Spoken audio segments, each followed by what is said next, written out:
Do you know that 85% of the people out there are not living their lives, but they are simply existing? And you might be one of them if you don't know the concept of the Matrix. So maybe you've watched the movie The Matrix before, or maybe you're completely new to this concept, but let me enlighten you. So, what is the Matrix? Now, the Matrix is a simulated reality that is created in a way whereby it shapes the beliefs, values, and norms on individuals, leading to a creation of a specific perception of reality that limits their awareness.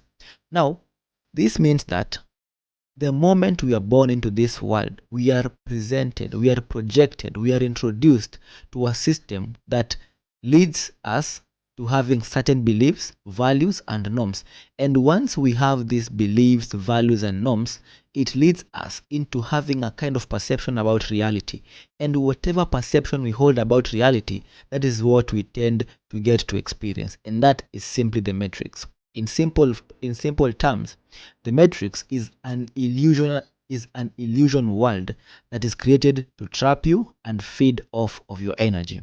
And if you're not aware of it, it means you are in the matrix and the matrix uses you. So why was the matrix formed? The matrix was formed so that it can control people. And once people are controlled, it means that there are certain people who remain on power, meaning that the average or the population out there is being controlled and steered to the direction that they so desire. But if you wish to break away from the matrix, it means that you are choosing a completely different path than where the majority of the people are going. And in this video, I'm going to elaborate a whole lot on how to break away from the matrix and why it is very important for you to learn how to break away from it. Okay, so the matrix simply has 3 levels. Remember, the matrix is a simulation. It is like a game that people play, and that is all that there is to it. But as with any game, there are levels, there are rules, and there are simply principles on how you're supposed to play the game. So in this game, it ultimately has 3 levels to it. So the first level is whereby we have the non-playing characters. So the non-playing characters, these are players who do not know that they are in the game. And if you are a player who doesn't have an idea if you are in the game, it means that by definition, you are not playing. So what are the characteristics of the non-playing characters? So number one, the non-playing characters are not aware that they are in the game, meaning that they are not playing, meaning that they are being controlled or they are given a script that they follow. And this is a majority of the population. Remember, I said that 85% of the people are non-playing characters, meaning that they are driven here and there depending on the ones who give them the script, right?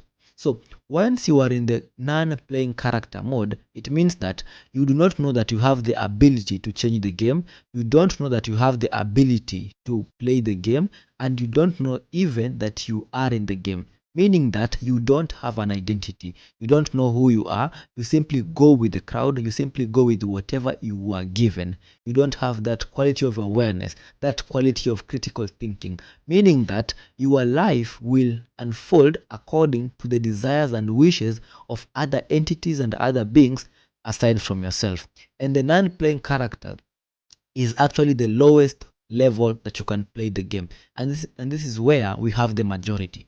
And if you are in this kind of state of the non-playing character, it means that you are driven here and there by worldly agendas, such as political system, such as the religious system, the education system, the all these systems that are created, you are in them and you are solely invested in them. And being an unplaying character means that you are giving away your energy into these entities in the form of attention. That is whereby you find people are so glued into watching the news. You find people are so glued into following sports. You find people are so glued into following what is happening all over the world. And most of the time, what they broadcast on the news are negative outcomes, are negative things that are meant to put you in the lower states of consciousness. Remember, the non-playing character is experiences the lower states of consciousness, meaning that their life is filled with pain, suffering, fear, anger, guilt, shame, apathy, hopelessness, and all these lower states of consciousness. Why? Because they are playing from a script that they were handed or given by other people. Now, above or now moving above that level is the level of the player. Now, once you start to awaken, you then realize that you are playing or you are in a game.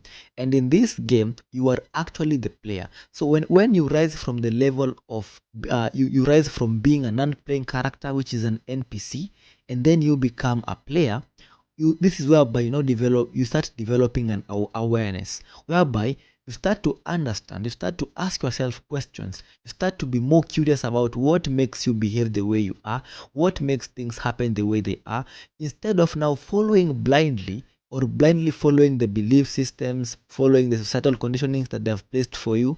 You start to question them. You want to know, why does this happen and this happen? So the player is now awakened. The player becomes now aware. They become conscious that they are in the game. And at this level is whereby a lot of transition really happens, and a lot of confusion and a lot of shedding off of that which is not of you happens. And most people get stuck into the level of the player, thinking that that is all that there is to it. This is why you find people who think that awakening is all that there is to this life. But awakening is the first step towards what? Enlightenment. So above the player status, this is whereby we have the programmer.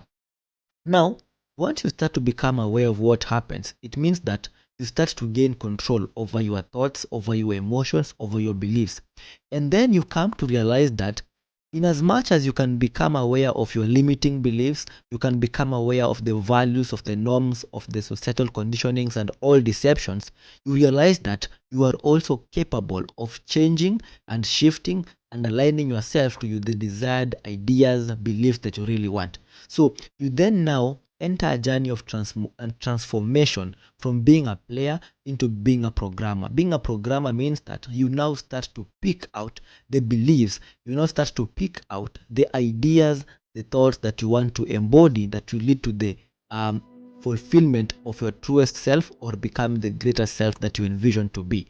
So the way you become a programmer is whereby now you learn the art of subconscious programming. Remember that your mind is directly linked to the reality that you get to experience. So if you want to change the circumstances, if you want to change the conditions of your life, you've got only one choice. That is to change your mind, because as within, so as without, as above, so as below, on heaven as it is on earth. So how do you simply do that? You learn the art of subconscious impression, because all the ideas you impress on your subconscious, they have the ability to be manifested into the outer world. So hereby you start to learn how to impregnate the subconscious, and the subconscious is impregnated in many ways. If you wish to learn how to impregnate or impress the subconscious mind, please write me on the comment section below. So those are the three levels that people mainly go through or not even go through, because some people will be born NPCs and they will end up dying as NPCs. But right now you've understood that everything which you think you know, you learned it from the external world. And most of the things which we learn are collective, what we call collective social conditioning, whereby the world and people tell you who you're supposed to be, how you're supposed to dress, what you're supposed to believe in, and what you're supposed to ultimately become. That is what the matrix is, and that leads people into becoming slaves onto their slaves in their own lives, not having the ability to completely change the life that they want. So right now you have the ability and you know how to do it. So I'll see you in the next one. Stay safe, stay blessed, and stay awake.